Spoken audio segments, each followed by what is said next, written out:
Armando Hasudungan, biology and medicine videos.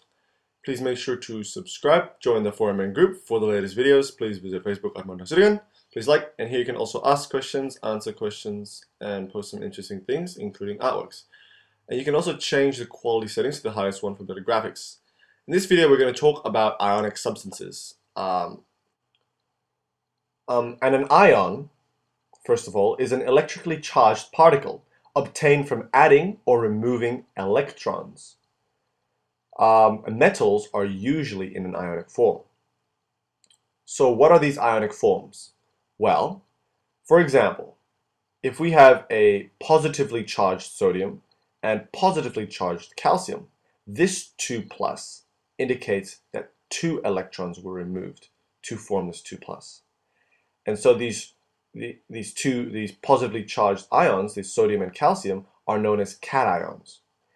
And then we have negatively charged chloride and sulfate. And notice that sulfate has 2 negative, which means that there's an extra addition of 2 electrons. And so these negatively charged ions, for example, chloride and sulfate, are known as anions. So cations are positive, anions are negative. Using this equation of a cation and anion, we can look at a molecule composed of an anion and cation. And this molecule is called an ionic compound. And it's a compound composed of an anion and cation. A good example of this is salt. Salt is made out of an anion and cation. And for example, if we actually put salt in water, the sodium and chloride will dissociate. And so sodium will become positively charged cation, and chloride will be negatively charged anion. And so why are ionic compounds so interesting? Well, they have what's called ionic attraction, as you might say. It's very similar like magnets, where we have south and north poles. The south and the ends of the magnets, opposite ends, have a strong attraction. However, the same ends of a magnet have really no attraction. Instead, they have repulsion.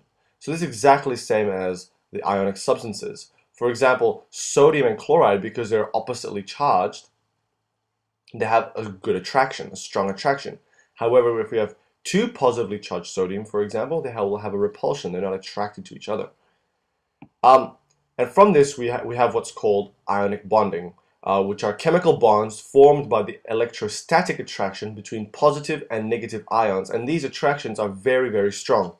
So for example, again, if we have sodium and chloride here, so sodium will want to lose an electron to become more stable, following the octet rule. And chloride will want to receive an electron because it has 7 valence electrons. And when it has 8, it'll be stable. And so when sodium loses an electron, it will become positively charged because it will have an extra proton, for example. And so this means that it's lost an electron and has become a cation. And chloride, on the other hand, has gained an extra electron and so is known as an anion.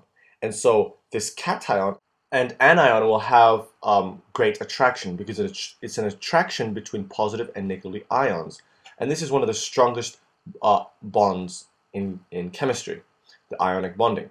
And so let's look at a chemical equation, stoichiometry equation.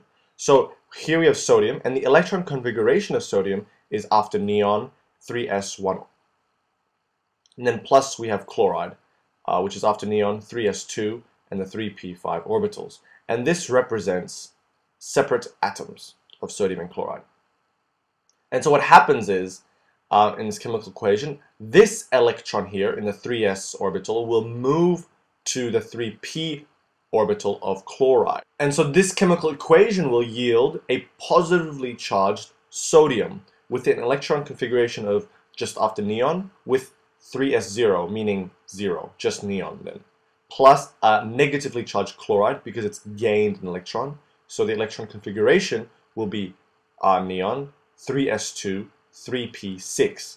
So notice in the sodium that the electron was lost from the 3s orbital, and so this sodium has become a cation.